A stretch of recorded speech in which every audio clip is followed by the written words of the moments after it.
What's up, everybody? Peter XSO Coffee here, and welcome to a new episode. The title of this episode is "The Death of the Album."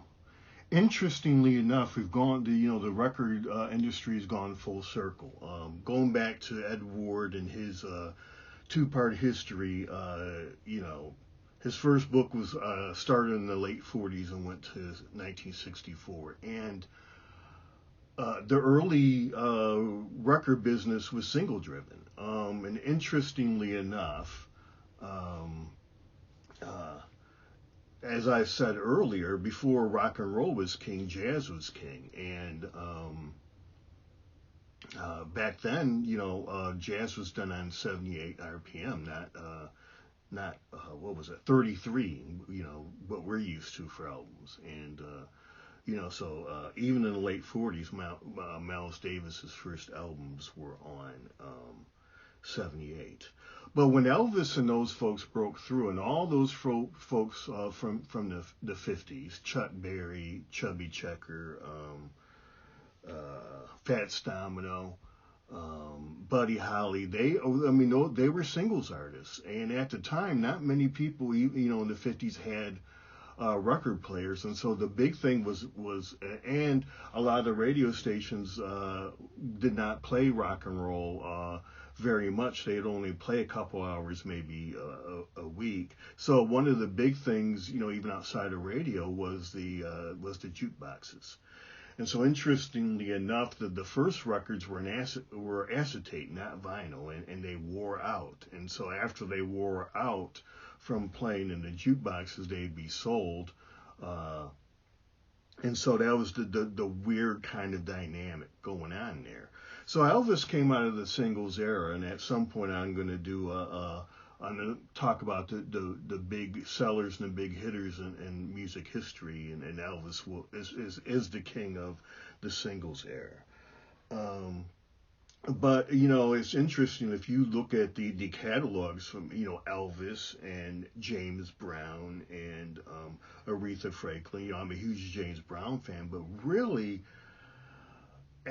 James Brown, his best, if you want to, what are James Brown's classic albums outside of his greatest hits albums? They're his live albums, because he came up in the singles era, and so did Aretha Franklin, and they never really got into the album thing. It's interesting when Rolling Stone does, they're great, the greatest albums of all time. And when you get to Aretha and Chuck Berry and James Brown and them, other than James's live stuff, it's always the greatest hits. Even Elvis. Now, Elvis did gospel, and then Elvis did his Christmas stuff. So it's very interesting, and really the rise of the album came with the Beatles. They kind of sold enough singles and had the muscle to, and it's really the Help album, and I think in '65 when the album became, the standard and not singles. And interestingly enough, I throughout the '60s, the Motown was very singles driven. I mean, you don't hear anybody talking about Smokey Robinson and the Miracles, or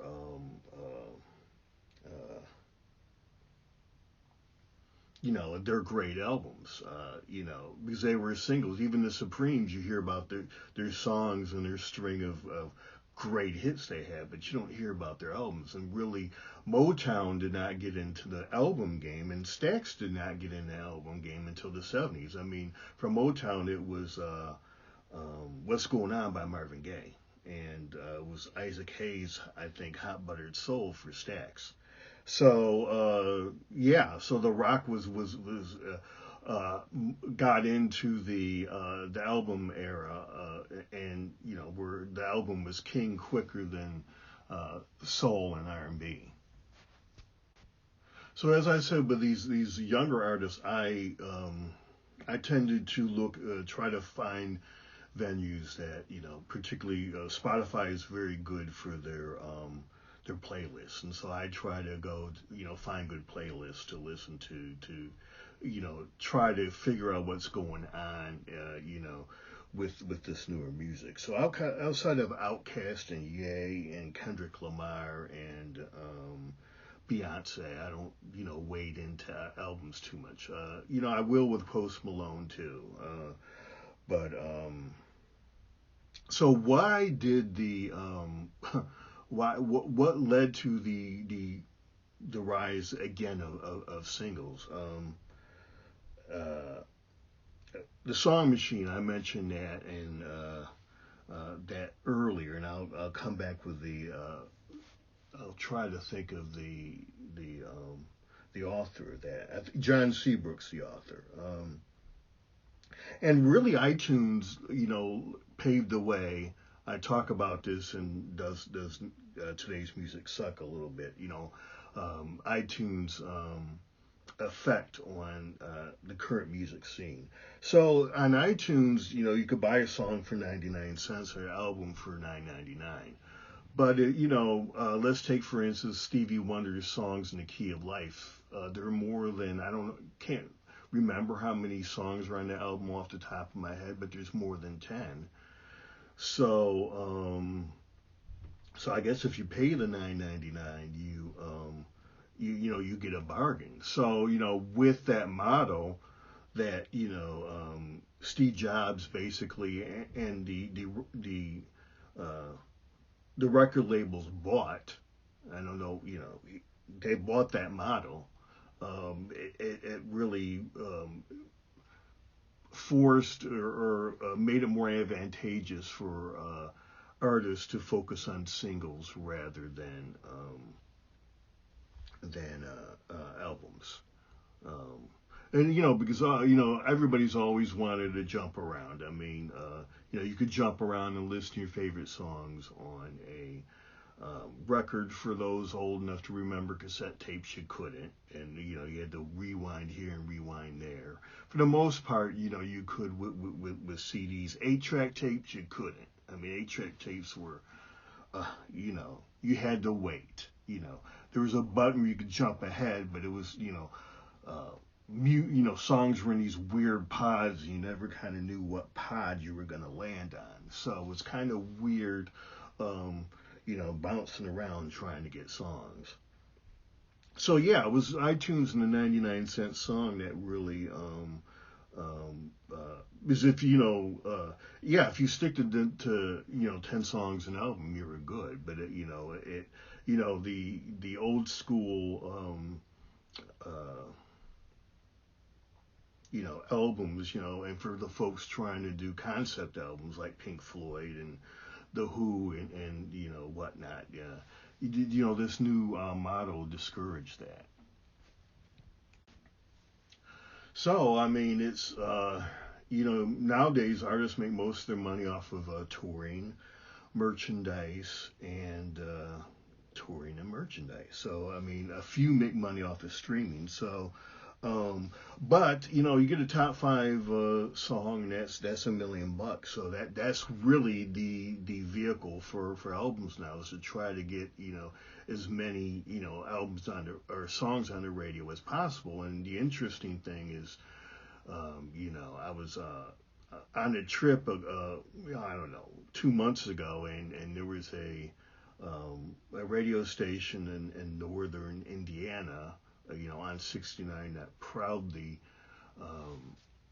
touted the fact that they only played 20 songs. And so yeah, getting on the radio is a blessing financially, but they're not exactly playing a bunch of songs in top 40. I mean, it probably tops out at 40. So that's but that's the game now for albums.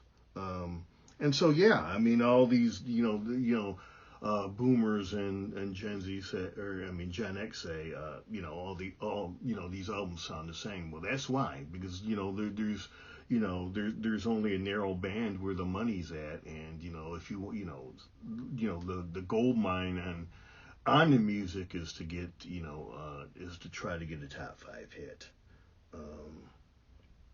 So if you go back to my, branding for musicians, um, and level up, I advise folks to, brand musicians to brand out of their singing voice and their actual voice, and not out of the sound of their music. And I think I mentioned, on that episode, the R&B sound in the early 2000s, 2020s, 10, and the chord writing, how uh, ubiquitous and how prevalent that sound was. And then, like anything, people get tired of the sound and it goes out of style.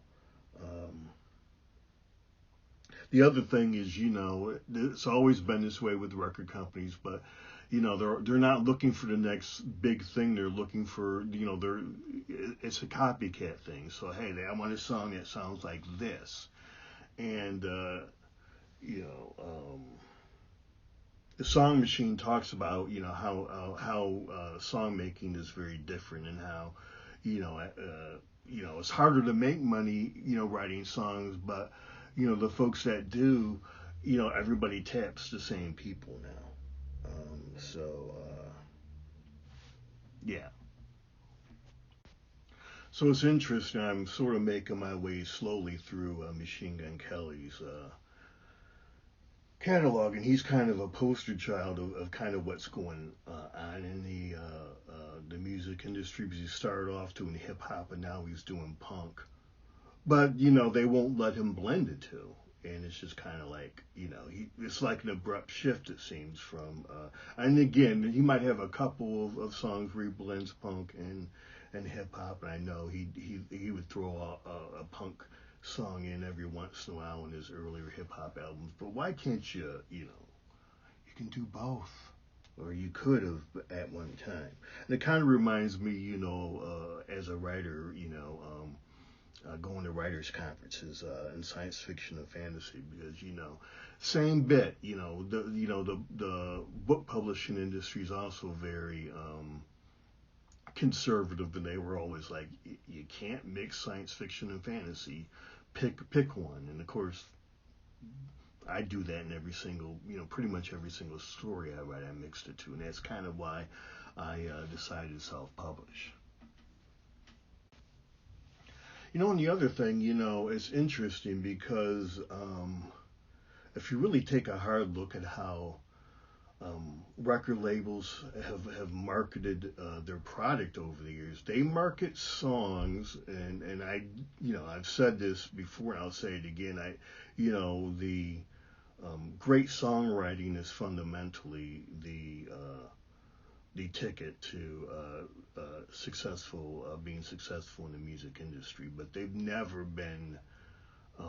The caveat is they've never been very comfortable marketing artists. I think what comes to mind, kind of flying in the face of that, is David Bowie, because David Bowie, and I'm going to do a branding episode on David, but David, obviously with Ziggy Stardust, that was a persona, and with this, you know, he literally he was an artist in and onto himself when it came to his fashion and his look as well. And a lot of people have tried to uh, approach the art his artistry with their look, but nobody did it as well as David Bowie. So the record labels have never been comfortable branding, you know, outside of the music. And so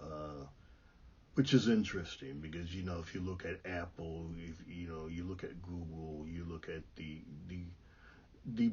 great Coca-Cola, McDonald's, the great brands. They go beyond. I mean, McDonald's goes beyond the food. They market. Hey, we're all American. They they market the experience. And record labels have never been comfortable doing that. Most artists are not adept at or branding to where they can brand beyond the music. Is rare. I mean, David Bowie could do that. Kiss has done it, even though, Kiss makes great music, but they brand beyond the music. Alice Cooper branded beyond the music. And so that's the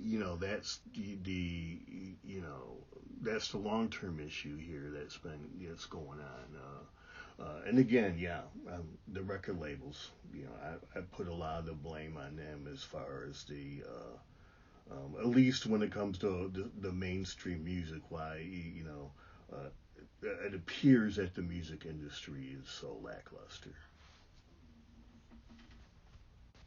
So thanks for listening. Hit the like button, subscribe to the channel. Got 4 albums. All of them are here on the my YouTube channel. I'm also on all the streaming services, and I do have 2 science fiction novels on Amazon and a novella. So thank you for listening, and stay tuned. I have more episodes on the way. Thank you.